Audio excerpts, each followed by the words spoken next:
discovered that my father created a trust fund only for my entitled sister, so I stopped paying for their vacation home and ceased all extra help. A few weeks later he texted me, "The property taxes are due.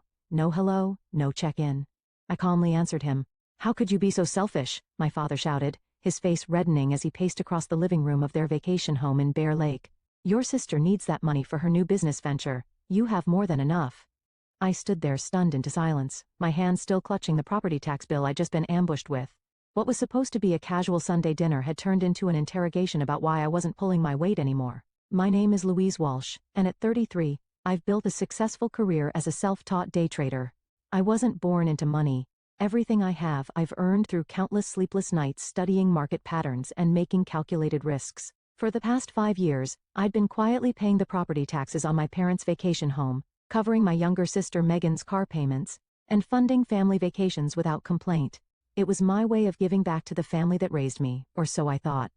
"Dad, I've been paying for everything for years," I finally managed, my voice steadier than I felt. "The property taxes, Megan's business trips, Mom's medical bills that insurance didn't cover.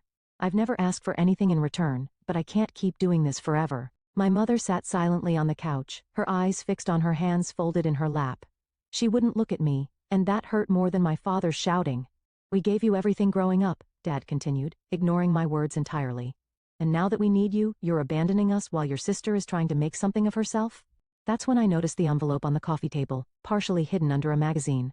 The corner of an official-looking document peeked out, and I could make out the words, "Trust Fund" and Megan Walsh in bold lettering. My stomach dropped. I reached for the envelope before my father could stop me. "Louise, that's private," he snapped, but it was too late. I was already scanning the document, my hands trembling as the truth revealed itself in cold legal language. My father had created a substantial trust fund for Megan, only Megan. The same father who had told me for years that there wasn't enough money to help with my college tuition, forcing me to work multiple jobs while studying. The same father who now expected me to bankroll their luxury lifestyle, while secretly setting my sister up for life. "When were you going to tell me about this?" I whispered, a cold clarity washing over me. My whole life suddenly made sense. The favoritism, the different expectations, the constant demands disguised as family obligation. I knew then that everything was about to change. My father snatched the trust fund document from my hands, but the damage was done. The numbers were seared into my memory. $350,000 set aside for Megan with additional provisions for future contributions. All while I'd been told repeatedly that family finances were tight. "You weren't supposed to see that," he muttered, folding the paper and stuffing it back into the envelope. "Clearly," I replied, my voice hollow. "I guess that explains why you never helped with my student loans." Growing up, the pattern had always been there. Megan got dance lessons while I was told to focus on academics. She received a car for her 16th birthday. I took the bus until I saved enough from my after-school job to buy a used Honda. When college came around, Megan went to a private university with family support, while I pieced together scholarships and worked 30 hours a week at a local coffee shop. I'd always chalked it up to changing financial circumstances or different parenting approaches. I never wanted to believe what was now staring me in the face. My parents simply valued Megan more. "Sweetheart." My mother finally spoke, her voice gentle in that placating way I now recognized as manipulation. "Your sister needs more help than you do. You've always been so independent, so capable. We're proud of how well you've done on your own." The twisted logic took my breath away. I was punished for my success while Megan was rewarded for her dependence. "All those times I asked for help," I said slowly, memories flooding back. "When I was working 2 jobs during college and barely sleeping. When my car broke down and I couldn't afford repairs. When I needed a security deposit for my first apartment. You said you couldn't help, but the money was there. It was just earmarked for Megan." Dad shifted uncomfortably. "Investment decisions aren't that simple, Louise. We had to think about the future, just not my future," I replied. I thought about all the payments I'd made on their behalf over the years. The property taxes on this vacation home alone were $8,700 annually. I'd covered them for 5 years straight, plus countless other expenses. I'd even paid $12,000 for roof repairs last summer without complaint, all while they were secretly building a nest egg for my sister. "The taxes are due next month," Dad said, changing the subject as he slid the bill across the coffee table toward me, "and the Homeowners Association increased their fees again." I stared at him incredulous. After what I just discovered, he still expected me to pay. The audacity was breathtaking. Something inside me shifted then. A fundamental recalibration.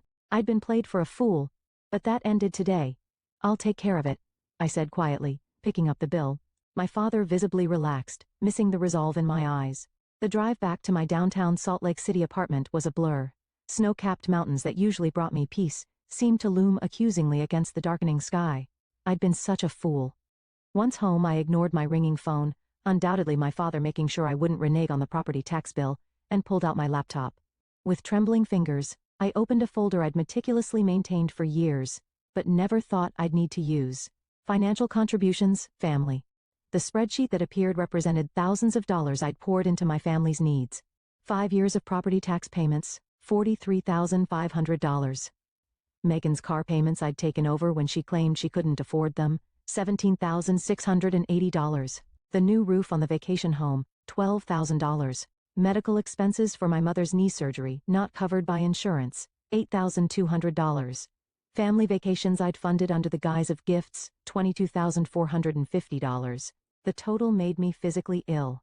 $103,830 over 5 years. All while my parents secretly funneled money into a trust fund for my sister. I scrolled through the digital copies of checks, transfer receipts, and text messages thanking me for my generosity. Each one now felt like evidence of my own naivety. My phone pinged with a text from Megan. "Dad says you're being difficult about the taxes. Don't be selfish, Louise." I laughed bitterly. Of course she would take their side, why wouldn't she? She had been the beneficiary of their favoritism her entire life. Another text from my father. "We're counting on you for those taxes. Don't let us down. No, thank you." No acknowledgement of what I'd already contributed, just the expectation that I would continue to finance their lifestyle while they built my sister's future. The next morning, I called in sick to my home office and drove to see Joseph Klein, the financial advisor who had helped me build my investment portfolio after I started making serious money 3 years ago. "This is quite a list," Joseph said, reviewing my spreadsheet of family contributions. His eyes widened at the total. "And you've never asked for repayment?" "They're family," I said simply. I wanted to help. Joseph removed his glasses and fixed me with a serious look. "Louise, your generosity is admirable, but this is unsustainable. You're hindering your own financial future while enabling dependents. This isn't healthy for any of you." "I know that now," I said quietly. "I just discovered they've created a substantial trust fund for my sister while letting me shoulder all these expenses." Joseph's expression darkened. "That changes things." For the next 2 hours we developed a plan. I would need documentation, notarized statements of all my contributions, formal receipts, a complete accounting of everything I'd given. Joseph recommended his colleague, a forensic accountant named Victor Hernandez, who specialized in financial disputes. "Are you sure you want to go down this road?" Joseph asked as our meeting concluded.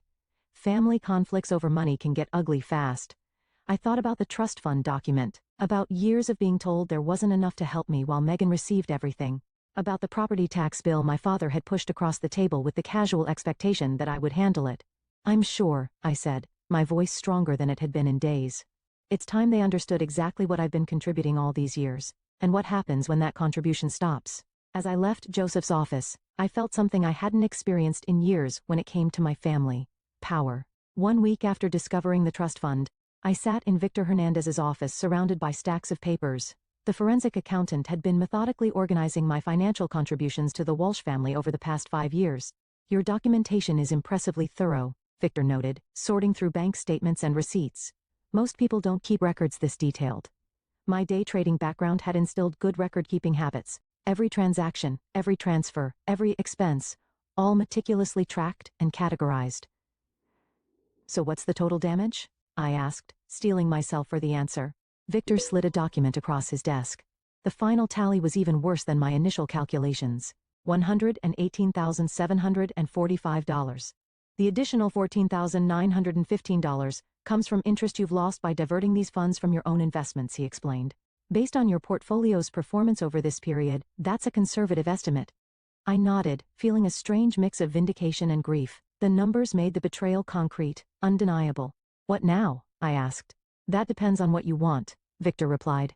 "If you're seeking legal restitution, we could build a case, though family financial matters can be complicated without written agreements. If you're simply documenting this for your own closure or as leverage in family discussions, we can prepare a comprehensive financial statement." "The second option," I said, "for now." As Victor prepared the documentation, my phone buzzed with text messages. "Dad, haven't received the tax payment yet. Due date is approaching." "Megan, Dad says you're being difficult about money. After all they've done for you, really, Louise?" I silenced my phone without responding. Let them wonder. 3 days later, I received a notarized financial statement from Victor's office. The document detailed every cent I'd contributed to my family over the past 5 years, categorized by recipient, purpose, and date. It included a calculation of lost investment opportunity, and a statement from Joseph Klein verifying the legitimacy of the analysis. That same evening, I received a call from my mother. "Louise, your father is concerned about the property tax payment," she began, her voice carefully modulated to hide any tension. "The due date is next week. I know when it's due, Mom. Well, will you be handling it? You've always been so reliable about these things." The casual assumption in her voice ignited something in me. 5 years of payments without a single thank you. 5 years of giving while they secretly built my sister's nest egg. "Not this time," I said quietly. A long pause. "What do you mean? I'm not paying the property taxes anymore, or any other family expenses, but we're counting on you. The money is already allocated elsewhere." Her voice had a frantic edge now. "To Megan's trust fund, you mean?" The words hung in the air between us. Another long silence. "Your father told me you saw that, Louise?" "You have to understand." "I understand perfectly, Mom. I understand that I've contributed nearly $120,000 to this family over the past 5 years. While you and Dad have been telling me there wasn't enough money to help with my education or housing, I understand that I've been financing your lifestyle while you've been securing Megan's future." "That's not fair," she protested weakly. "No, it's not," I agreed, "and I'm done with it." I ended the call and turned my phone off completely, knowing the real storm was yet to come. My father wouldn't take this lying down. He'd always seen my financial support as an obligation, not generosity. The next morning, I opened my laptop and made 3 significant changes. First, I canceled the automatic payment for Megan's car. Second, I removed myself as an authorized payer on all family accounts. Third, I transferred $120,000 from my brokerage account to a new separate investment fund labeled My Future. For the first time in years, I felt unburdened. The weight of constant family financial expectations lifted from my shoulders. The fallout was swift and explosive. By noon, my phone was bombarded with messages. I finally turned it back on during my lunch break, watching notifications flood my screen with a strange detachment. Megan called 7 times before sending a series of increasingly frantic texts. "What the hell, Louise? The bank says my car payment was declined. Are you trying to ruin my credit score? I have plans this weekend. Dad is furious. Fix this now." My father's messages were more direct. "Call me immediately. This is unacceptable behavior. You can't just abandon your responsibilities to this family." I ignored them all and focused on my trading day. The markets were volatile, requiring my full attention. Only after closing my positions did I listen to the single voicemail my mother had left. "Louise, please." Her voice trembled. "Your father is beside himself." The property tax notice came with a late fee warning. "Megan can't make her car payment. She'll lose her vehicle. We don't understand why you're doing this. Whatever's upset you, we can talk about it. Please call us back." No recognition of the trust fund issue. No acknowledgement of years of my financial support. Just pressure to resume the status quo. I was composing a measured response when my intercom buzzed. The building security guard's voice came through the speaker. "Miss Walsh, your father is here demanding to see you. He's quite insistent." My stomach tightened. "Tell him I'm not available. He's saying he won't leave until you come down." I sighed. "Then call the police if he refuses to leave." "Very well, ma'am." 20 minutes later, I received a text from an unknown number. "My cousin Thomas. Just saw Uncle Greg being escorted from your building by security. What's going on? Are you okay?" I hadn't spoken to Thomas in months. I texted back, "I'm fine. Family financial disagreement." His response surprised me. "About time you stood up to them. The way they've treated you versus Megan has been wrong for years." I stared at my phone. I'd always assumed no one else in the family noticed the disparity. The validation from Thomas was unexpected and deeply affirming. My doorbell rang at 7 p.m. I checked the peephole to see Megan standing there, arms crossed, foot tapping impatiently. I opened the door but blocked the entrance. "What do you want?" "What do I want?" she repeated incredulously. "I want you to explain why you're suddenly acting like a psycho." My car payment bounced. "Dad says you're refusing to pay the taxes on the lake house." "Correct," I said calmly. "Why, what's your problem?" "The problem is that I've contributed almost $120,000 to this family over the last 5 years, while Dad has been secretly funding a trust for you." Megan's expression flickered. First surprise, then guilt, then defensive anger. "That's different," she insisted. "The trust is for my future. I need that security, and I don't." "You've always been the smart one," she said, as if that explained everything. "You've got your fancy trading career. I'm still trying to find my path." "At 31, Megan? While I pay your car payments and fund family vacations?" She flushed. "You've never complained before." "Because I didn't know I was being manipulated. I didn't know that while I was draining my accounts to help the family, Dad was funneling money into your trust fund. It's not that much money, she mumbled. $350,000 is a significant amount. Her eyes widened. How do you know the exact? I saw the document. A beat of silence passed between us. Then remarkably, Megan tried a different tack. Her expression softened as she reached for my arm. Look, Louise, I understand you're upset, but we're family. We need your help. Dad says without the tax payment they might lose the lake house. I stepped back, breaking her contact. That's not my problem anymore. You'd let them lose the vacation home where we spent our summers? How can you be so cold? I looked at my sister, really looked at her, and saw the entitlement that had been cultivated her entire life. She genuinely couldn't comprehend why I would stop financially supporting the family. They have options, I said. They could use some of your trust fund. Megan's face hardened. That's not fair. I smiled sadly. No, Megan. Nothing about this has been fair. I closed the door gently but firmly in her face. 2 weeks passed. The property tax deadline came and went. I maintained radio silence with my parents and Megan, focusing instead on my work and my own financial planning.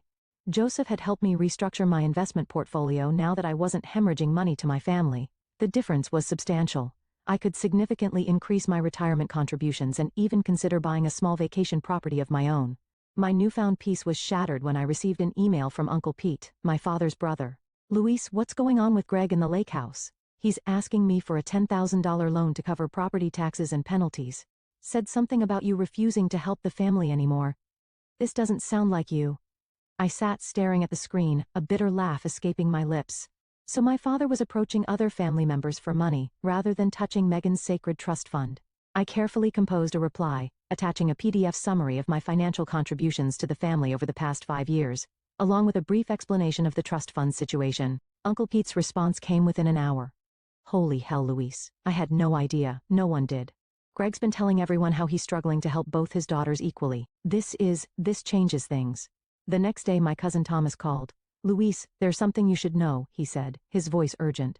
There's a family meeting happening at your parents' house this weekend. Uncle Greg called it to discuss Luis's abandonment of the family. He's trying to rally everyone against you. My stomach tightened. Thanks for telling me. There's more, Thomas continued. I overheard my dad talking to your father. Apparently they're planning to guilt you into not just resuming payments but covering all the late fees and penalties too. They're framing it as you deliberately damaging the family legacy. The audacity was breathtaking. Are you going to this meeting? I asked. Yes, and so are you, Thomas said firmly. You need to set the record straight. I'll back you up. I agreed, though anxiety turned in my stomach. Confronting my father with the extended family present would be challenging, but perhaps necessary. When Saturday arrived, I dressed carefully in a professional black pantsuit that always gave me confidence during tough negotiations.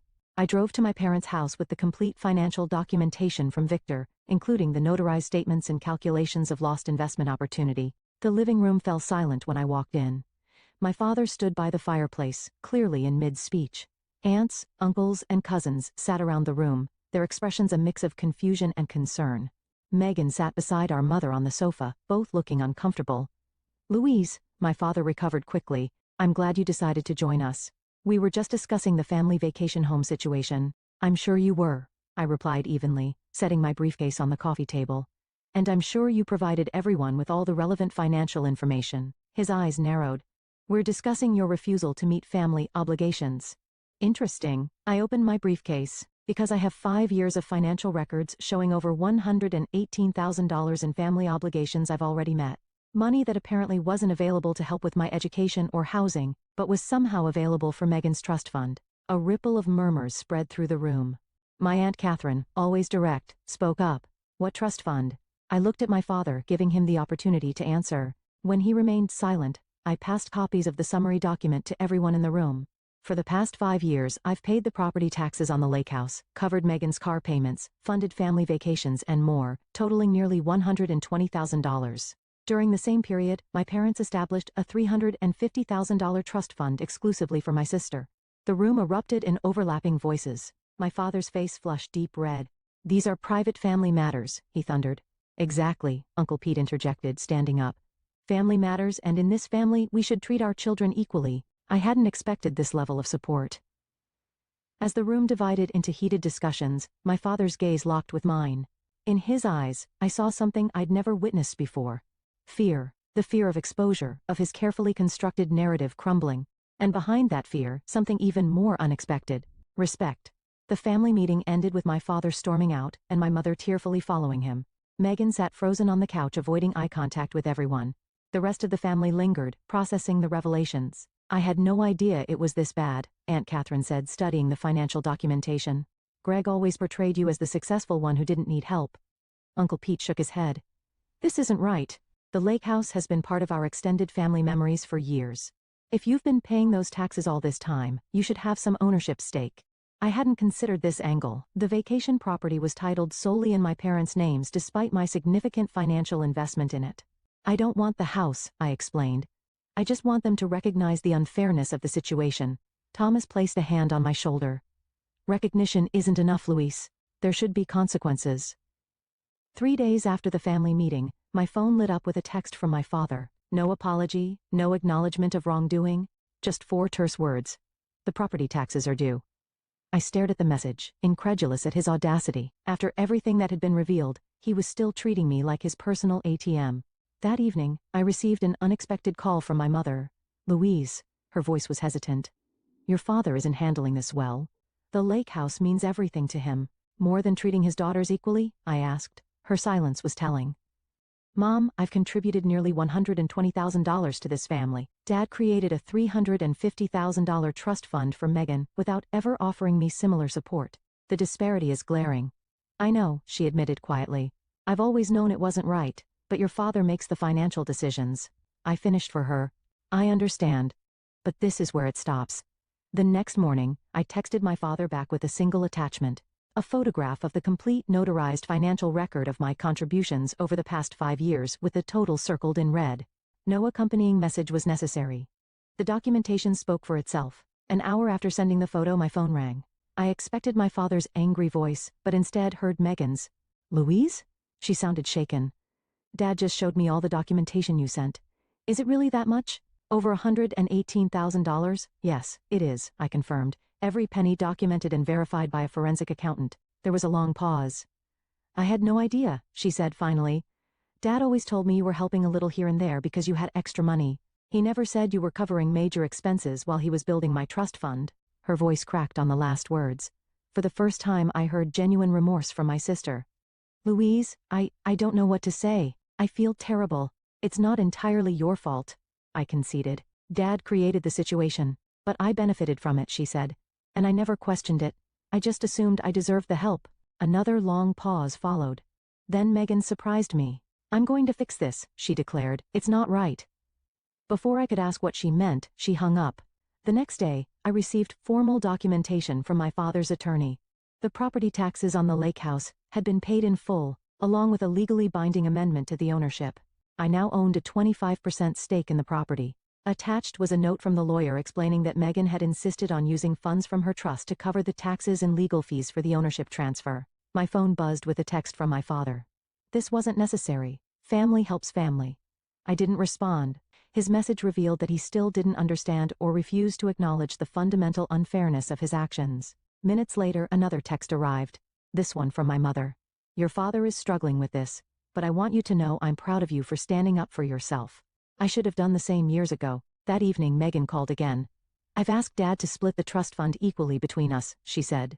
He refused at first, but Uncle Pete and Aunt Catherine backed me up. He's meeting with his financial advisor tomorrow to make the arrangements. I felt a weight lifting, not because of the money itself, but because of what it represented. Acknowledgement, fairness, respect. Thank you, Megan, I said sincerely. No, she replied. Thank you for finally making us face the truth.